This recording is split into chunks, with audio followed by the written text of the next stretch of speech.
Welcome to the Adventures of Adam, and welcome to Podforge Episode 8. With me today, I'm joined once again by Charlemagne. Welcome back. And Hey, also, what's up, guys? first time appearing on the channel, we have Brad from Brad Bod Gaming. Welcome. Hey, thank you for having me. I'm really excited.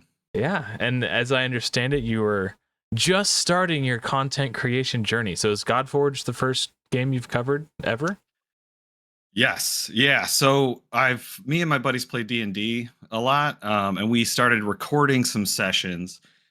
Excuse me, I was at a football game last night, so I might be a little hoarse. But we started to just record them and just put them out there, but we didn't actually do anything to them. So this is my first time, and I thought about doing some D&D type YouTubing, but this was my first really jump into content creation. So I started Brad Bod Gaming about a month and a half ago or so, and the Godforge community was just so welcoming and so cool. I'm like, hey, I'm a little nervous about it, but I'll jump in with you guys, and it's been great so far. And Charlemagne, this is your first time getting into YouTube as well, isn't it? Yeah, dude, you're with a bunch of newbies right now. So I'm on. All right. I'm approaching month six of my content creation journey, and it's a great community to be a part of, Brad. So welcome. We're glad you're here. Yeah. Thank you. Happy to be here. One of the cool things about this genre of game is that you don't have to have like fast action reflexes or like accuracy with your aiming. It's just spreadsheets and numbers, and do you know what characters need what gear? Like anyone could do this game and play at a high level if they're willing to learn the genre. So it's kind of cool. It gives old timers a fair chance. Yeah, that's cool. Old timers. right. I got some gray. We're there, guys. I know. I've got a few patches coming in. So don't have a single one yet. Oh, lucky guy. Babyface Charlemagne over here. Mm-hmm.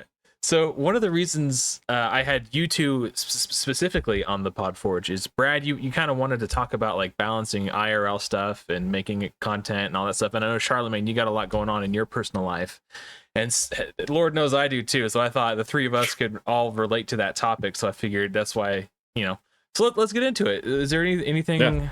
Go ahead, Brad. Take it away. You have the floor. Yeah. Oh, well, thank you. Yeah. Well, actually, it's part of the reason I made Brad Bod Gaming to begin with. One, because I'm a dad, so I've got a dad bod and Brad Bod alliteration. That was totally, you got to get the dad jokes in when you can, right? But basically, the goal of the channel is to make quick content that's to the point that someone can consume and then get back to the game, right? That's kind of what I try to say at the end of each video. I'm new, so I don't do it all the time. But basically, get you the information you need for those really busy, folks, or even just the casuals, just to lower the bar to entry, basically the barrier of entry, so that they can, get what they need and get back to the game and have fun as soon as possible. That's really the goal of the channel. So, and that came from me kind of being a gamer growing up, and then getting married and having kids and not having a lot of time. So then I would start doing mobile games, but I didn't want to spend an hour researching stuff and then run out of time or fall asleep with my phone on my face. Right. Drop the phone and you fall asleep and smacks you in the face. Okay.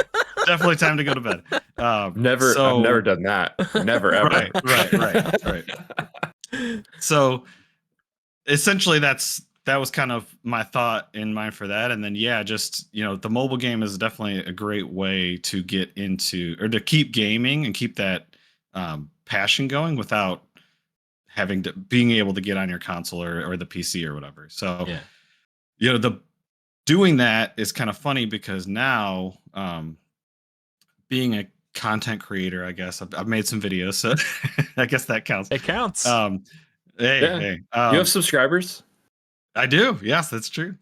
So, has actually taken more time to try and make it more efficient for others, which is great. But it's gotten me even more into the game. So, it's really just been trying to balance essentially just giving up sleep and waking up early to still do all the family stuff and the work stuff that I need to do, but still follow a passion and still do some gaming. So that's kind of been the tricky part, is just balancing, okay, when can I actually go figure out how to make a video and do thumbnails, and play the game, in between all that, after the kids go to bed, after the wife and I hang out, and so on. So that's kind of been the balance, but it's getting better as we go, I guess. And Charlemagne, you kind of have a pretty similar strategy, don't you? You get up super early and Yeah, I mean, I don't work night shift unlike somebody here, so yeah, you guys just woke up. I'm getting ready to go to bed, so yeah. So I just woke up. I use like this hour, so we're filming at 5 a.m. Central Time. This is when Adam is crazy enough to have people on his podcast, but it does help for us talking to those Brits, so it works. But yeah, no, it's really just about balancing, and when you're able to find that time is being able to focus and commit time, right? So every single morning I'm up working hard on content or whatever it is that I'm wanting to do to add to my skill set when it comes to being a content creator. And using that definition allows me to also understand that, yeah, I may not be filming something every day, or I may not be editing something every day, but I may be learning something about one of the tools that we use, or understanding more about, what other creators in our space are doing, or something like that during the time. Because it's right, like there's so much in life, and us being, dads, husbands, etc., there are so many responsibilities. And I think, you who are watching on the other side of this video, life is hectic, and I think that's why a lot of us come to mobile gaming. I think it's why we can kind of fit that in. It works with like the balls in the sand and water analogy, right? Like a professor puts a bunch of balls in a jar and says, okay, is this jar full? And the student will say yes, and they then take some beans and put it in, or whatever item the story goes. And slowly and slowly, the professor adds more to the jar until finally pouring water into it to fill in every nook and cranny. And I think mobile gaming for a lot of people, especially as we approach like our 30s, our 40s, and our 50s, like mobile gaming becomes that water in the jar for a lot of people who don't want to necessarily give up their passion, give up what they've always loved and enjoyed, but it helps like fit in to those like the crannies of life. Yeah, I went on a very similar tangent while I was few hours ago. I just finished a World of Warcraft hardcore live stream a couple hours ago. I had to quit because of my carpal tunnel, but it's exactly right. Like when COVID-19 hit in early 2020, shut down, what I wanted to do was play WoW Classic because it came out like November of 2019, so it had been out for a few months. But I knew that if I got into it, I would be playing it nonstop. And because my daughter had just turned 3, I knew that I couldn't give the attention to the game that I wanted and also be a good father. So I basically I could either be a good dad or I could be a piece of shit degenerate and play WoW all the time. Those are my options, because I know myself, and I know I don't have the capacity to take it naturally, like take it easy. I would obsess over it. So I need to find a better solution. So I went to the App Store, typed in mobile RPG, and Raid Shadow Legends was the first one that came up. I downloaded it, and that eventually led me to Godforge. But yeah, it scratches all those same itches of like those old school RPGs. You're grinding for gear, upgrading, all that stuff. It hits all the same notes, but you can hit auto and put your phone in your pocket, and it's going right. It doesn't require 100% of your undivided attention. And to me, that was just like perfect. I could take my daughter to the park and push her on the swing while I'm running faction wars in my pocket. It was just perfect for me. Daddy, what are you doing? Nothing, babe. Don't worry about it. Just swing. Well, I'm behind her pushing her, so she can't see. Yeah, but good sleight of hand. Yeah.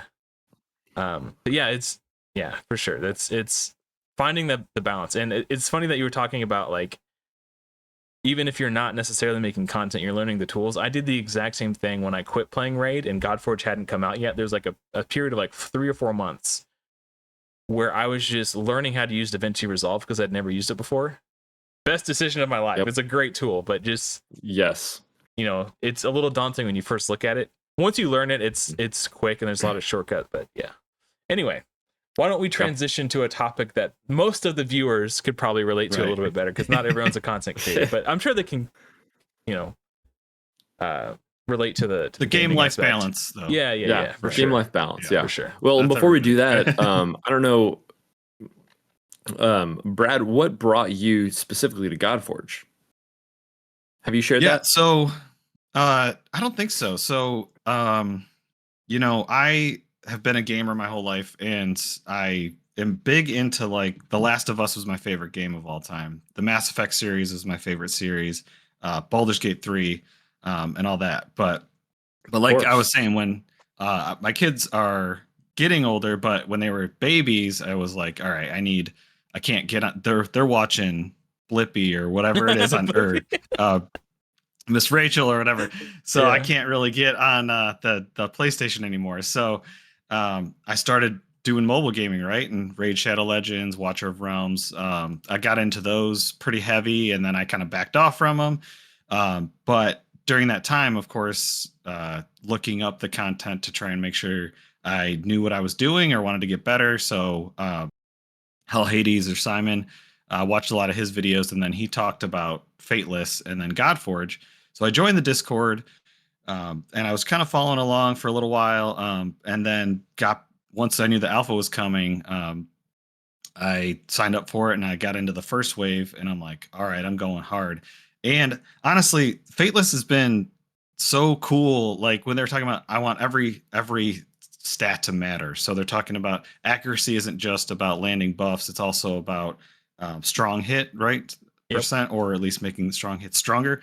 And I'm like, that is such a refreshing way to think about the gaming. And then PvE versus PvP, all the things that they've said, they're saying all the right things. And I'm like, all right, let's get into this. So then, wave one happened, and there was some issues and with the emails and stuff that took a little while, but everyone was like super cool and super friendly and fun about it in the Discord. And I'm like, all right, this is a community that I can get behind. So that's what really took me to the point where I'm like, I've been flirting with wanting to make videos, and even before I posted my first video, I spent months just researching how to be a YouTuber, or how to make thumbnails, all that kind of stuff, right?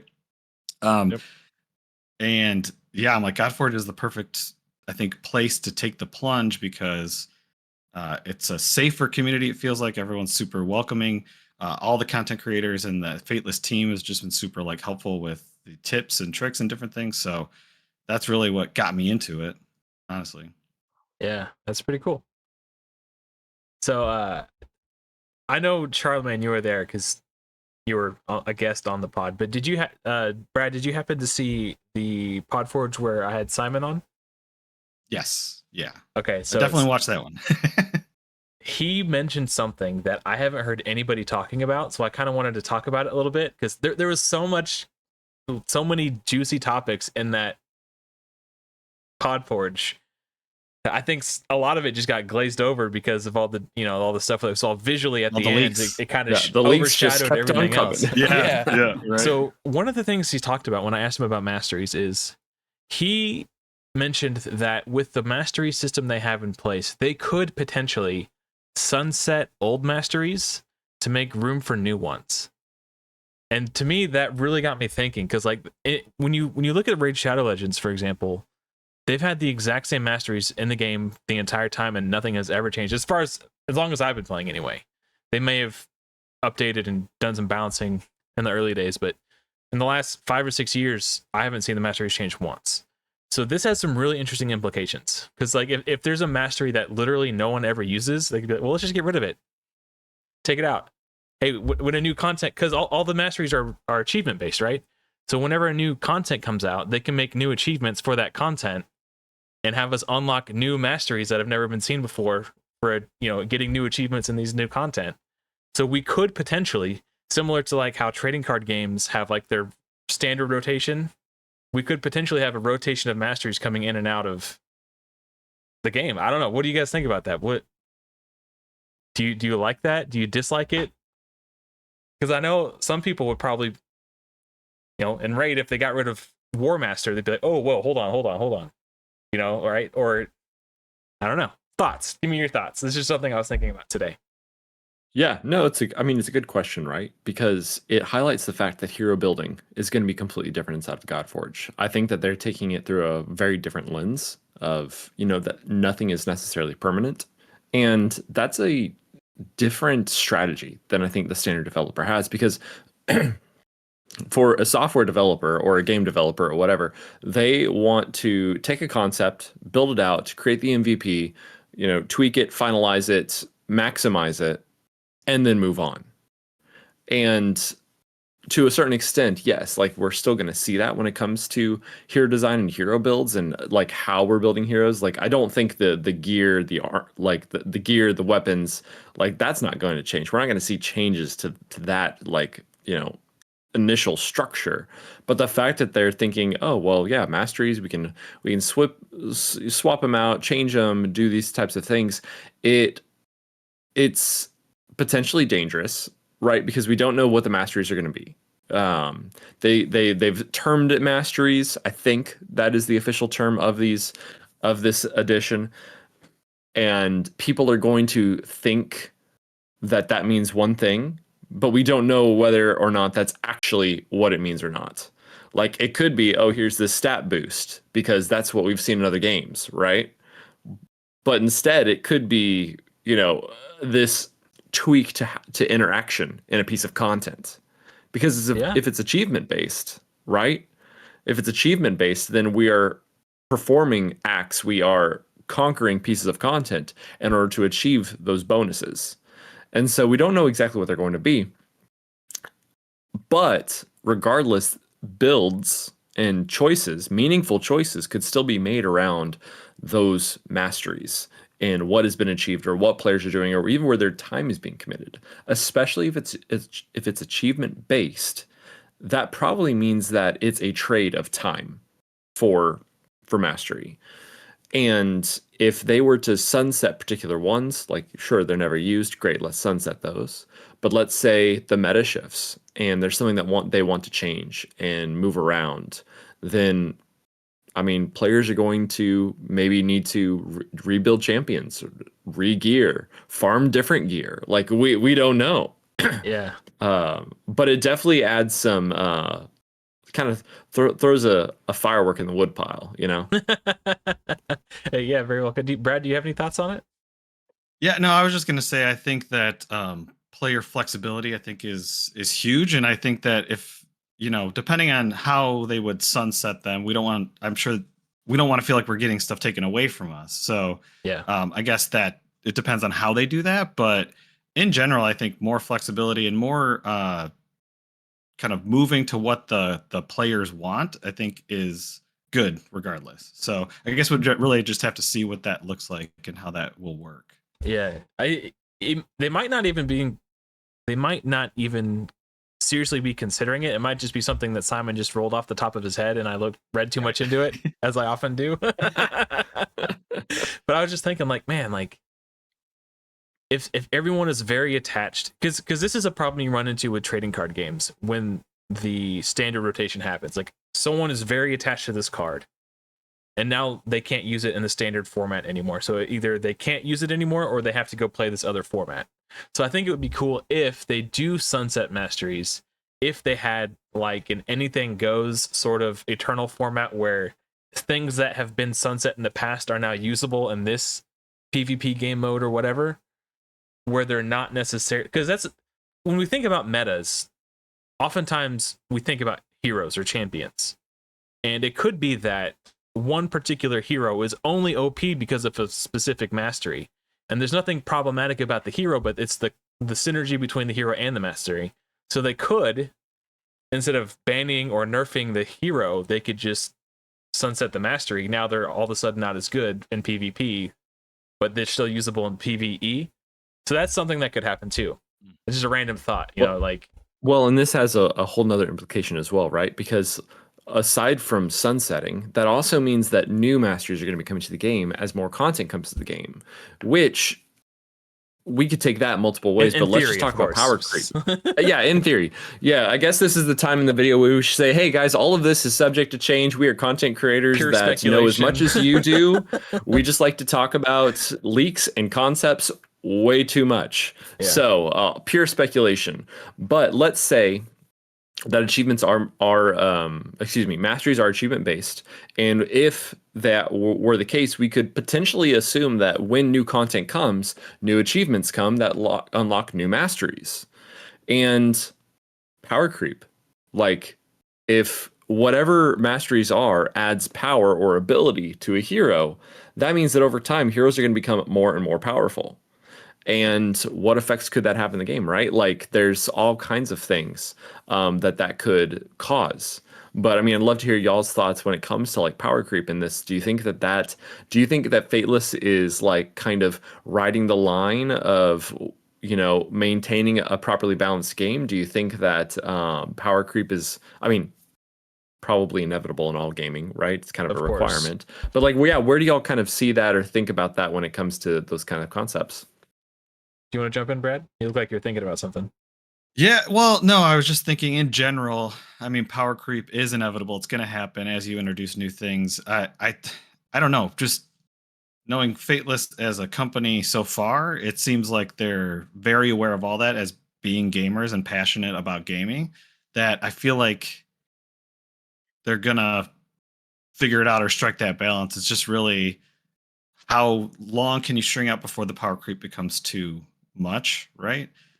So I'm not worried about it with God with Godforge, but it's gonna happen eventually, right? Yeah, it's something But they can Charlemagne. probably balance it in other ways. Of course, Sorry. yeah. I mean, they play their own game, right? So if they're playing the game and they're getting frustrated by things that exist in the game, obviously they're not going to just be like, whatever. Like, Yeah. they're gamers. They want change and they have the capacity to change, right? So something Charlemagne was saying, going back to the masteries for a second, when you're talking about power creep, it could be that a new mastery has an unforeseen interaction with an old mastery that's really OP, right? And that causes power creep. And we're not just getting power creeped because all of a sudden we have more masteries and now we're more powerful. It could just be a crazy synergy. But they want the new mastery because it's the shiny new thing. They could sunset the old thing that was causing that interaction, So it's kind of interesting. They have like an extra levers to pull to help balance their game. I thought, that's kind of made me think of that. Yeah, it'll be interesting to see masteries when they come out. They've definitely been keeping them close to the chest for sure. Yeah. If you guys could invent your own, like customize a mastery in Godforge, what would you want to see? What's a mastery you would like to see in Godforge? Oh man. If you guys are thinking, I'll go first. Yeah, go for it. Yes, Like please do. give us something. I would like to see, because right now it's such that you could only have one stack of acid per target. So it would be cool if there was a mastery that if you would apply acid and there's already acid on there, it activates the acid and then places the new one on. So it, because I know there's a weapon that kind of does that already, but it has the chance to activate the acid. But it would just be cool if you didn't have to limit your acid heroes to that weapon. I don't know. If you could just throw a mastery in there that does it, and then you could use a different weapon, or you could just keep the same weapon and you're getting extra activations. Because I don't know, it's just something like that to give acid more high-end damage potential. I think would be kind of cool. Yeah. Well, I really like, so Aphrodite's passive right now, part of her passive. I believe I think it was heroes of the same faction, or I think all heroes, but then if they were of the same faction, the effect was doubled. Or maybe it was, regardless, it's like they boosted turn meter. And I think it was like, yeah, heroes under like speed and whatever would get like double, which was only like 2.5% or something like that.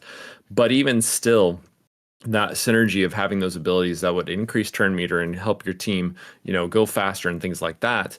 I think incorporating something like that was more aligned with boosting synergies and making the choice of the player and the teams that they built more impactful, and perhaps highlighting some heroes that people wouldn't necessarily consider as meta.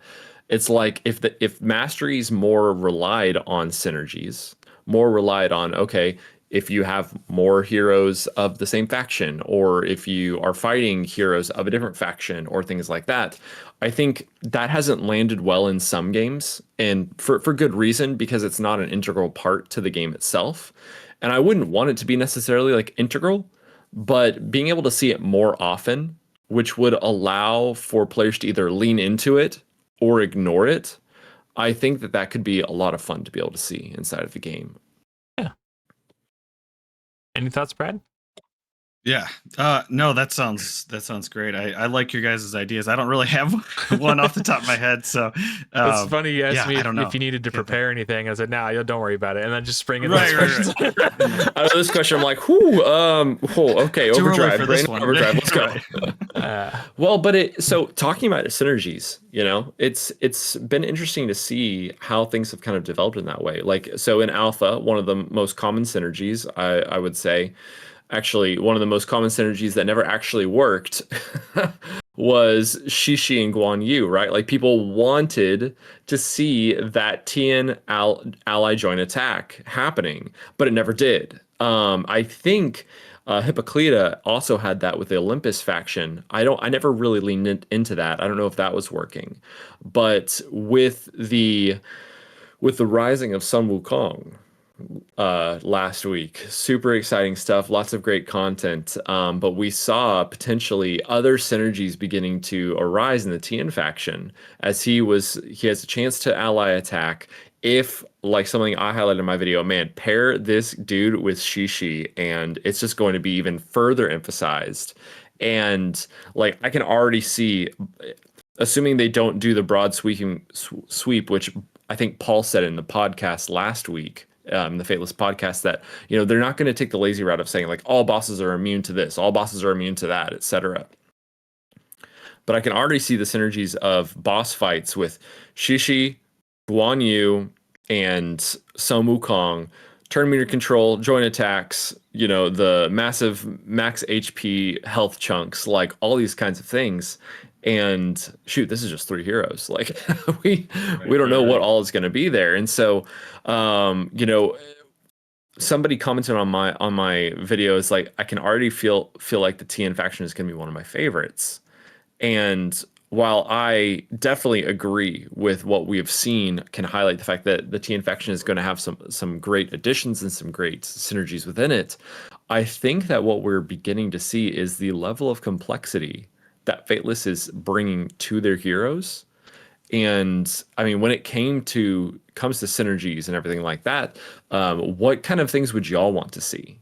As we go forward and thinking through, like, Raid Shadow Legends has couples. Every game has factions or affinities or this or that. And how would you want to see those things like react and relate to one another?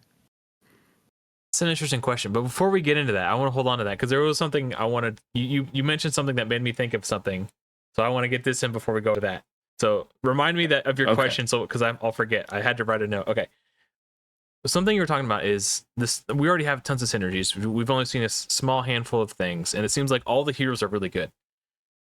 Is it possible that Fateless has made all of the heroes too good? Like, it seems like everyone is super good and super useful. Because like Shishi, Guan Yu, like the synergies with the TN ally faction, and then like all the heroes seem really good. Is that going to be a problem? Are they going to ruin their game by making all the heroes too good?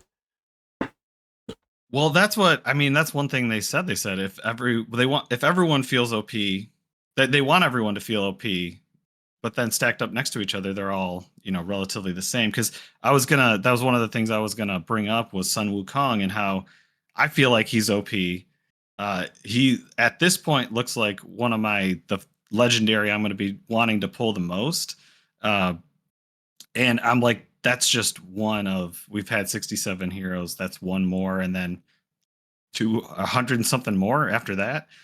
So yeah, I don't know. I feel like as long as everyone's the same level of OP, which doesn't necessarily make sense, but then I think they're gonna hit the mark. But again, just looking at Wukong's kit, I was like, this is so good. See, I was underwhelmed by his ultimate. When I was looking at it, I was like, it hits 7 times or 8 times, however many times are. Eight timer, yeah. When so as an AOE, I don't think it would be particularly impactful. So it's like, okay, well, let's just think about it as a single target attack against a boss. Okay, now we're talking. But if it hits the same target 5 times or more, then the following hits do reduce damage. I'm like, that's why? Just let him be good. I don't know, but I personally don't care about the damage because like his other attacks, he's already going to be self buffing. He brings attack 2 on himself. That's true. That is a good with point. with his core ability. Yeah. But I still don't care when it comes to the core because that core is the highest level of turn meter control that we've seen on a kit so far. And you're right. Before we get comments, yes, it's randomized AoE. I get it. But my brain is going straight to single boss battles when turn meter is probably its most essential, right? Like think of Allure in Raid Shadow Legends. Like, yeah, she's can be helpful in wave content. Like she can push some turn meter back on waves. This is for anybody who's not a Raid Shadow Legends player. This is a champion that attacks 3 times, reducing cooldown. I think it's potentially like up to 30%. I think it might be 30% per hit or something like that. 15 maybe. Each hit is like 20%, so it's like bam, bam, bam. Like it's like 60% turn meter. It's per significant turn meter control, and when you throw that on waves, it's randomized, and so you might get it on the enemies that you want, but then you take that into a boss fight, and it just chunks that turn meter down with every single hit. And so thinking through that, not only is Sun Wukong going to be bringing some self-buffing damage and some great, primary and secondary and joint attack synergies, and let's not forget about that passive, guys. Let's not forget about that passive in terms of imprints. But then you throw on the ability to turn me to control your boss. You have some great tools in his kit, and he's not just a one tool hero, and that's what excites me. Yeah, and just the divinity gain that you get from the basic in general, I think will make him ult more. So even if it is underwhelming, you'll be able to do it more often. That's a good point too. All right, let's circle back to Charlemagne's. I had to write it down so we wouldn't forget. Charlemagne's question, talking about like what we would like to see in terms of like hero synergies with like the tandem heroes, like similar to what Raid does. Yeah, or instead of that, like what kind of synergies would y'all hope to see in the game? Right now, I really like the faction synergies that we've been seeing a lot of, like Shishi we mentioned earlier, but I feel like and Hippolyta was mentioned earlier, but I think even is it Zeus whose passive was like Olympian heroes do like 20% more damage as part of his passive, or heroes of the same faction. I forget what it was, or maybe it wasn't that. I didn't get Zeus in wave 3, so I don't remember. But one of the heroes was like Hippolyta's passive too is like allies of the same faction get like a boost to their defense, stuff like that. It seems like they're really trying to push faction synergies. Yeah. Which I think is really cool. And if they, I'm sure they will at some point, but when they do like faction war style content, it'll make it more satisfying. You won't feel like you're being crippled by having to settle for using only these types of champions or heroes, I guess, because they do have those interfactional synergies. I think that's really neat. Yeah, and that you bring up a good point because they haven't talked about that at all.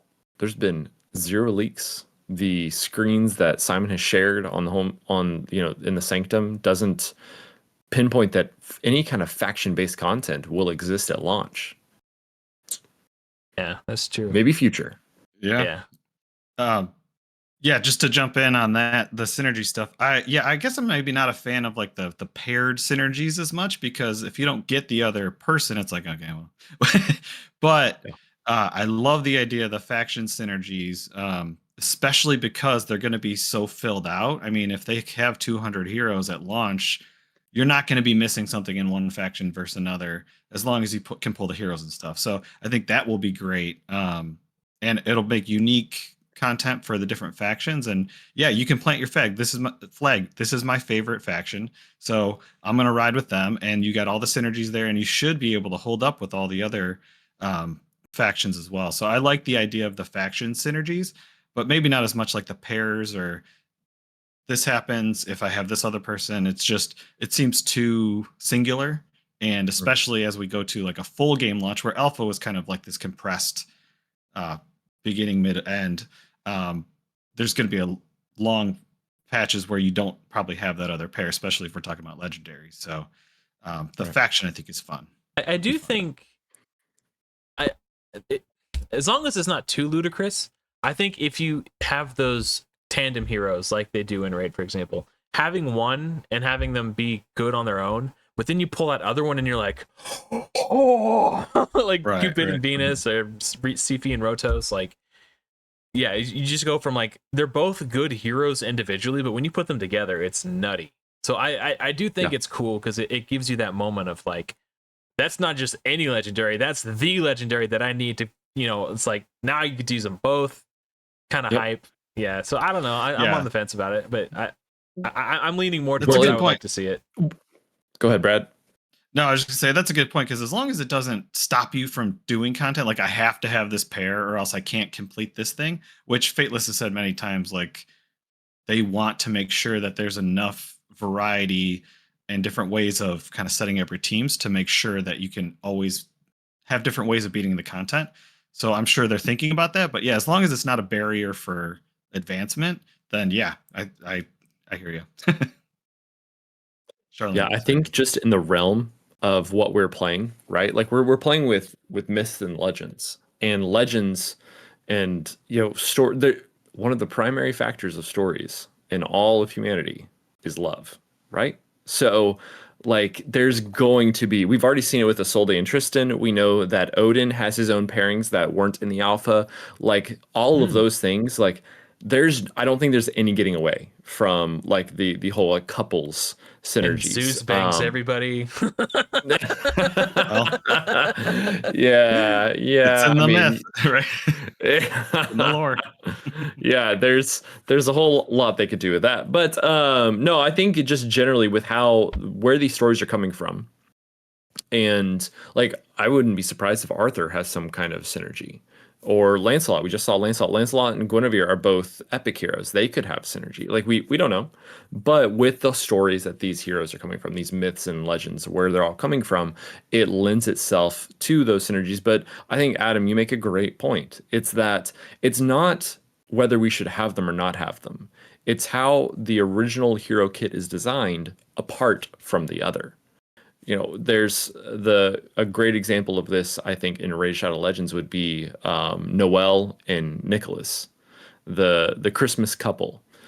Nick was like one of the OGs, right? Like he's been around for years, and he was power crept and power crept and power crept. Used to be an unkillable, like amazing hero for clan boss, and then he just was completely obsolete.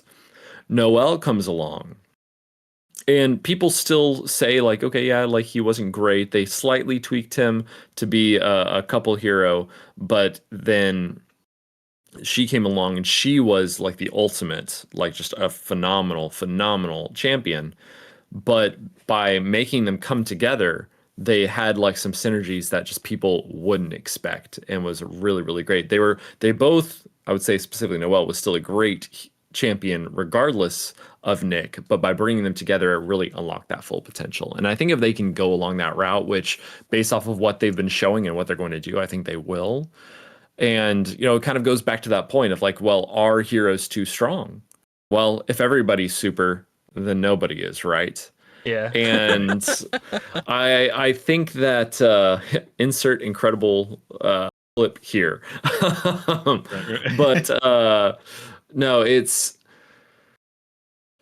they definitely want a game in which everybody feels good playing it, no matter what heroes they have. If everybody can't have everyone, which I think they've made it pretty clear that they're not designing a game where everybody gets everyone. So if we're not going to be playing that game, they want players to play the game where everybody feels that they can play, regardless of whom they have. And I think that's definitely down the route we can assume they're going to go. I have recently I was like, okay, I'm not really logging in the hours on Raid. I want to kind of diversify my experience in the genre. What do I do? So I picked up King Arthur just to check it out. I've heard some people talking about it. Some people play it. I've heard mixed feedback about it, and it's definitely not like it's scratching the itch because it's a game that's new and I'm pulling heroes and la di da whatever. But it's not something that would grab me for a long time like Raid has. And so something I think that I'd like to talk to you guys about, I'd love to hear y'all's opinion on something that we haven't been revealed yet. We don't know exactly what they're going to do, but hot topic for anybody. Let's talk about summoning in Godforge. If it came down to it, if you were sitting at the table with Paul and Simon and Dan and everyone, and they looked to you and said, okay, how should we structure summoning? What would you say? That is a hard question, but I feel like this is something that has been discussed in the Discord amongst the community a lot. It has. And I am of the opinion that despite what many people think, I think Raid Shadow Legends has balanced their summoning system really well. Now, it can be frustrating if there's a very specific hero you're after and you can't get it. Trust me, I've been down that road. But I feel like if scarcity creates value, right? It's simple like economics, supply and demand. If the demand is high or the supply is high, then there's no demand. If the supply is low, then everybody wants it, right? Like if something is scarce, you want it.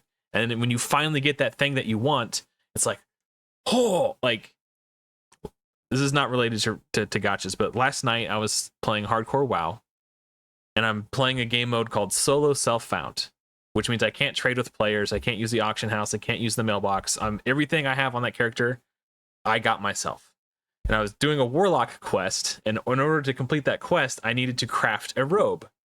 Fortunately, I had tailoring, but the pattern to craft it wasn't taught by the NPC that teaches you tailoring. I had to go out in the world, find the enemy who drops it. It was a 2% drop rate, and I farmed it for hours, and it finally dropped. I was like, yes! Finally, I got the thing! I wasn't excited because it dropped on the first try. I was excited because it took me 3 hours of killing the same enemies over and over and over, and I finally got it. Like, because it was scarce, it created value. It was exciting. It was rewarding. I felt accomplished. I did it myself. Same thing. It's like if you're just showered in legendaries, when you pull one, it won't feel special. It has to be scarce.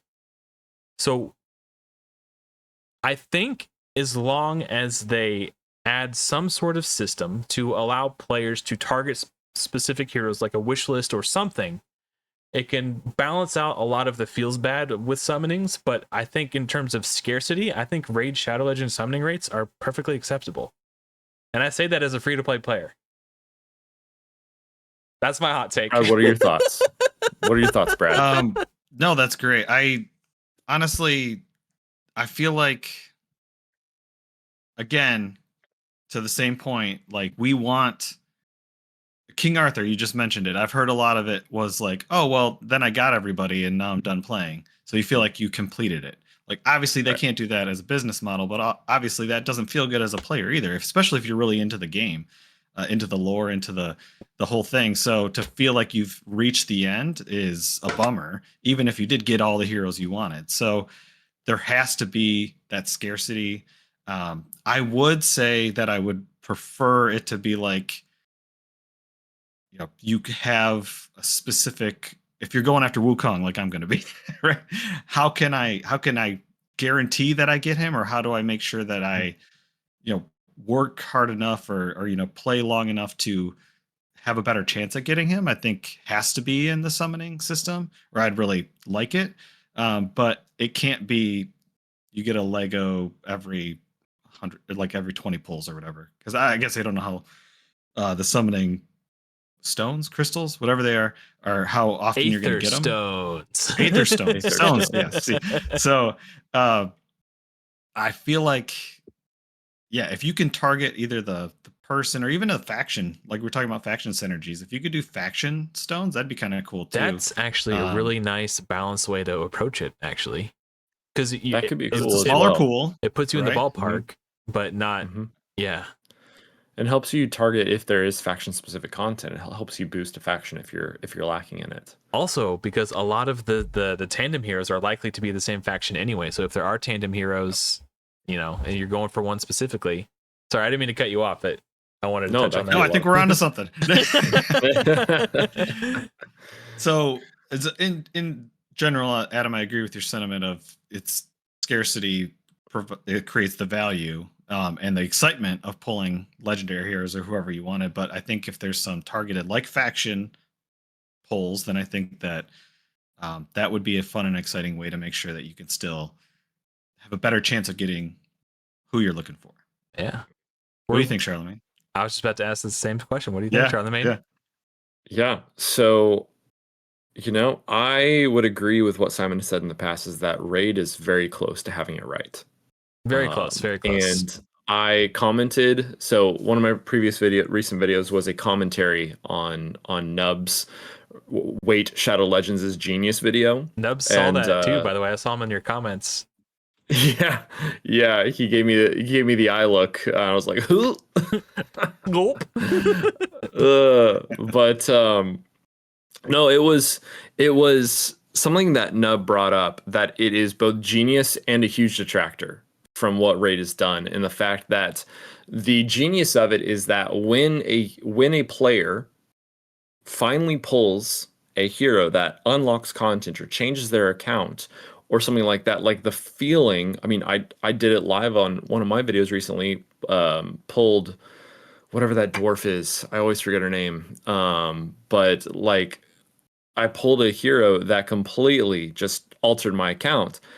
And I remember when there was all kinds of times we can all probably say, oh, I remember this moment inside of Raid when I pulled this hero from this event or this time or this random circumstance. We can say exactly what hero it was, probably even what event it was that led to pulling that hero, and then what kind of content we went and conquered because we got that summoning, right? Yeah. Like, and you think about that, it's like, oh yeah, like even the dopamine, like there's just like layers of dopamine already like coming to your system as you're even thinking about that, and you're feeling warm and fuzzy because like of just humans, right? Like it's chemically how it works. And so where I think Raid falters heavily especially at this stage, is the number of heroes they have and what that then does to the summoning pool. Because it's so diluted that even when new heroes come out, who are massive power creeps, by the way, compared to some of the OGs, but when these new heroes come out, I'm like, man, that's so cool, that's so sick. Oh, well, players, it's going to be a 15 times chance for you to summon them in the next couple of weeks or two. Oh, like, boo-hoo. Great. Like, so that does pool, nothing. Right. Yeah, that does nothing for me. Okay, great. I have a not 0.1% or whatever added a percentage chance to get it.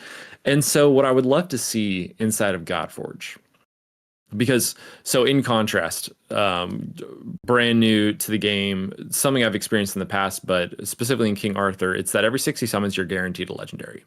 And you're guaranteed a legendary from a pool of 4 that you wish list. Dang. And they are very much around the same system, or the popular system of like awakenings or empowering, or however you want to put it, that with every copy you throw into the one hero that you do have, it makes them stronger and basically unlocks their full potential that they were designed to be in the first place. So the thought is, oh, well, if they just get the one that they want every 60, that's fine. They still have to, pull 600 summons to max out one hero, if they even get that one hero every 60, because in theory, I haven't tested it myself. I would assume you could probably wishlist one and guarantee that one. I'm not sure. I haven't actually tested that. But yeah, like there's all of these factors. Like, okay, great. There is a number inside of King Arthur that if you pull this many summons, you will have this many maxed out legendary heroes. Like that number doesn't really change. I don't know if the percentage of the wish list, if that is or not, but I could see that it's like, okay, yeah, you summon this many, you will have this maxed out hero. And another game I played in the past, Eternal Evolutions, which became a dumpster fire. But when it started, like a lot of people were really into it. It was exciting. There's a new style, new types of playing, but it very quickly became, all right, there's more summoning available to the player than there was in like games like Raid, in which there were less summoning resources. And if you're able to manage your summonings effectively, the next time the new hero came out, you were guaranteed it, and you were probably guaranteed to get so many copies of it that you got it to a certain level of certain power. And then after that banner was done, you could focus on getting them a second time or when they come back up again and fully maximize them. And you were guaranteed every single legendary that way. That doesn't create longevity in a game. I've received a comment back that's like, yes, it does. Like, it enables you to play the game with the heroes that you have. And it's like, but if you play the game with the heroes that you have and you unlock and conquer all the content, then you're done. Like, there's no challenge there. And so I would love to see maybe not a wish list inside of Godforge. I don't know. I'm maybe an increased chance for a wish list, and certainly not guaranteed, I think. Because this goes against what we think we want and what we actually want, right? Right. I would like, though, if I were to have a maxed out, fully awakened hero. And it's been said that we can build multiple copies of one hero and build them differently. Oh. Don't know if you necessarily would, because gear removal is free. But I'd like to be able to potentially turn off a hero from the summoning pool. Ooh, that's interesting. Huh. Because, Instead of opposite of the wish list, right? Like, don't Right. summon list. Screw that guy. Okay. Don't Yeah, want right. my- Don't want him. But it's only enabled if you have a fully awakened version of that hero. Like, it's not like, oh, I don't want these, I'm turning them all off. It's like, no. You have reached the penultimate of this hero. So you can choose, because you might still want their imprints. You might still want 10 more Sun Wukongs because, hey, I want that imprint. Yeah. But you might also say, you know what, like, where my account is at, I think I'm good. And I'm going to turn this off from the pool. And maybe there's a limit on how many of that you can do, because eventually maybe you could say, like, oh, well, I can turn off everything, and then every new hero I'm going to guarantee. So there might need to be some limits there. Yeah, that's interesting. But that's at least some like it. thoughts I Yeah. have on the area. Yeah. One thing you're talking about with Awakenings is, which I thought was interesting, because yes, those other games have high summon rates or high drop chances for legendaries because they want you to be able to awaken them. That's part of the mechanics of the game. You think about how Godforge is likely to do summonings. You think, well, shoot, it's going to take me forever to awaken my heroes. But Sham has said there will be ways for players to acquire imprints outside of summoning. So we're not relying on just summons to get our heroes awakened. There will, whether it's a currency-based shop or like a place where they can be farmed or events or whatever, we'll have outlets to do that without having to rely on summons. So I thought that was really cool, and I think that's important to point out while we're having that conversation, just in case somebody missed that talk I had with Sham. Yeah, no, that is really good. And I know I say this phrase a lot. It's probably because I come from the realm of D&D, but it enables players having Hey, you're talking to two of us, man. I don't know what to tell you. I love D&D. It's time to jump in, Adam. Come on, with all that time you have in your schedule. But like, it enables players to make meaningful choices. In that there's faction-specific currencies that enable us to replace a hero copy with this. I already forget what it's called. Universal imprint. But thank you. There's like faction imprints that you can then take and choose which hero in that faction you want to awaken. And yeah, I mean, I think it just gives players more authority on their own accounts to make the choices they want, to empower and strengthen their accounts in the ways they want to. And so it's something to look forward to and see how they implement it in the full game. I already have my content guide for that planned. Don't make this mistake. Sorry. Man, there's one more topic I had prepared for you guys, and I'd like to hit it because we're coming up on an hour here pretty soon. So, what would you guys ask me time? Yeah. Another thing that came up in the chat we had with Simon was there he mentioned that there could be events that come and go throughout the course of the game. He didn't go deep into details, but something that I always thought was cool in World of Warcraft, for example, is they have holiday events.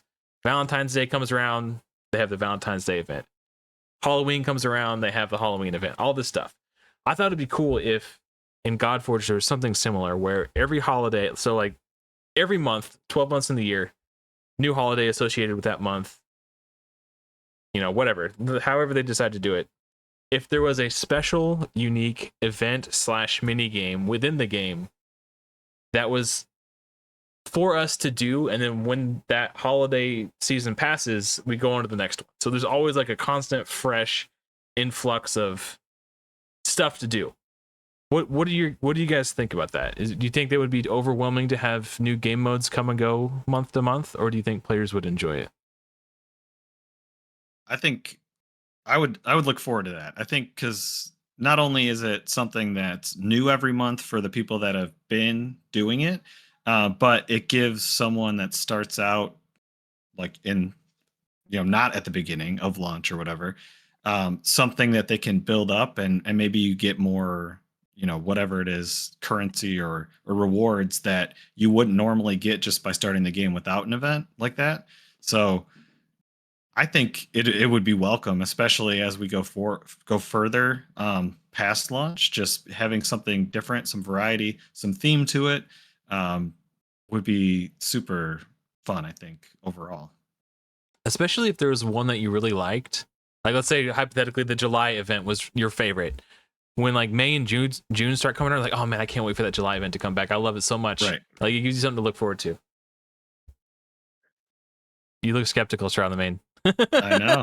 you can rain on my parade. It's okay. You're not gonna hurt my feelings. No, it's not I won't downpour. It's all good. It just might be a little mist. So when large events come into a game, especially on a regular like rotation, on a fast rotation, which I would say probably one a month is a pretty quick rotation, it's no longer an event. It's a part of the game.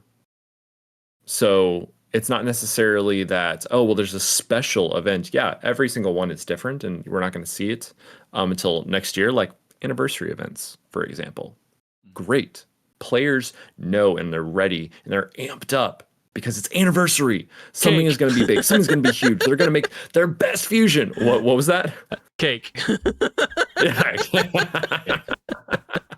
And that hype is great. It's fantastic. Or when a game does a crossover, or when it has a special like just event that is so focused around a new piece of content or an altered piece of content, that's absolutely phenomenal, and it drives new players to the game and can be a great opportunity to market and all kinds of things. But if said events were constant, I could see it potentially becoming overwhelming for new players. I think you're actually right. Because they never really know exactly what's going on. Yeah. It's like, okay, wait, is this the game, or is like these other core mechanics the game? Like, what's happening?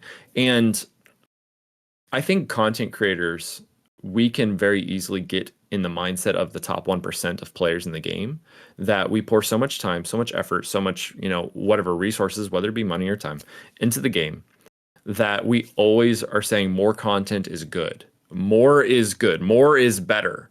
And because we're going to be investing all this time, we're going to be investing all of our energy into this, that we want more so that we can play more, and so we can create more content, so we can have more engagement. But I don't know if that's necessarily a good thing, especially if you look over time on some games who have been around a long time. I have very, very passively played an idle game called Idle Heroes, probably about for the same amount of time that I've played Raid Shadow Legends, and I've seen this game. It is very, very event based. Every single week there is a new event, and as the years have gone by, those events have like had to up their game to continue to stay fresh, and the resources that have been given to those events have increased as well, and then the management of resources has also increased. And so like seeing that continuous flow, now a week, that's insane. A month, that's a whole nother thing, whatnot. I would want to definitely see events. I think once a quarter could potentially be a great balance. Like seasonal, like every. Yeah, absolutely seasonal. And that could bring a lot of great things to the game, a lot of great community, a lot of great synergies and everything like that.